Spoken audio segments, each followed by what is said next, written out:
Ferrari's 50th open-top model, the 488 Pista Spider. Pista means track in Italian. They've given us a track version open drop-top Ferrari, which is simply irresistible. Look at it. It looks stunning in the flesh. You're greeted with such aggression. It matches the exact same aerodynamics and body kit found on the 488 Pista Coupe. There is nothing that's different whatsoever, except that the roof goes down and it comes back on, all within 14 seconds.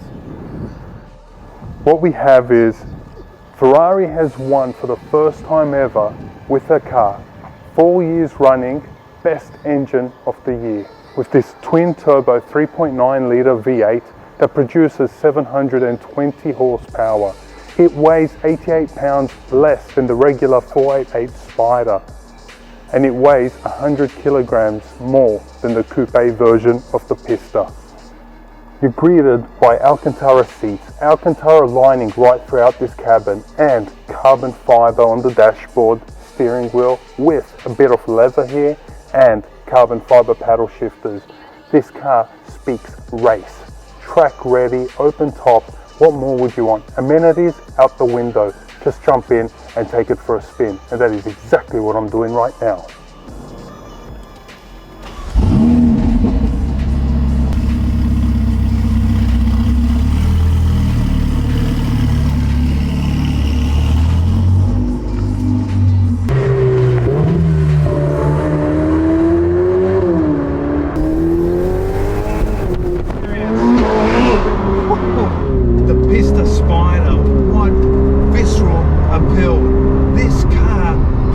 So much sensations, it drives you mad.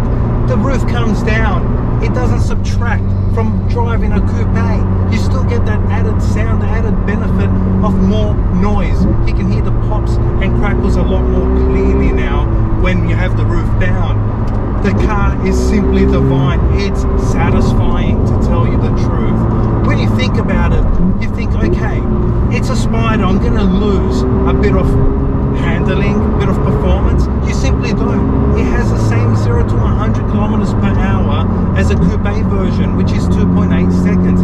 It matches that, and it goes over 340 kilometers per hour as its top speed. All this with a Spider, a Pista Spider. All it does is it weighs 88 pounds less than the regular 488 Spider, but it does it in much more flair. It's got 720 horsepower, which is up by 50 horsepower more than a regular 488, and it only weighs 100 kilograms more than the 488 Pista Coupe, which is the coupe hardtop version of this car. So if you ask me, this is the perfect choice. Ferrari's done a great job, I can say brilliant job, in sound deadening all the sound from outside, so you don't really hear all that. It seems like a hardtop coupe, which it still is a hardtop. Plenty headspace, ergonomically the cabin is perfect. As I said before, we've reviewed the coupe version of this car, and I've said it's one of the most brilliant, most perfect cars I've ever driven, and that I stick by. But now, with a drop top, come on, seriously, the top comes down in only 14 seconds with a maximum speed of 45 kilometers an hour. They can activate it. Come on, the perfect spring summer day car. This is it for now. Until the SF90 Spider comes out, I think when you think of a non-hybrid car, so no electrical assist motors in it, this car ticks all those boxes. Most definitely it does, because it is one of the last V8 twin turbo 9 Ferrari cars to come out, and I think values are going to keep skyrocketing, because when you think about it, you've got to pay a 300,000 Australian dollars premium for a Spider version over a coupe, and it's well worth it, because these are produced in smaller numbers. They only made them from 2019 to 2020, exactly 18 months in production. So the numbers, nobody knows how many they've made, although Ferrari has said that they are limited.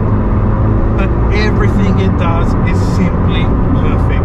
You will love the way this car handles, the way it drives, and believe me, you can't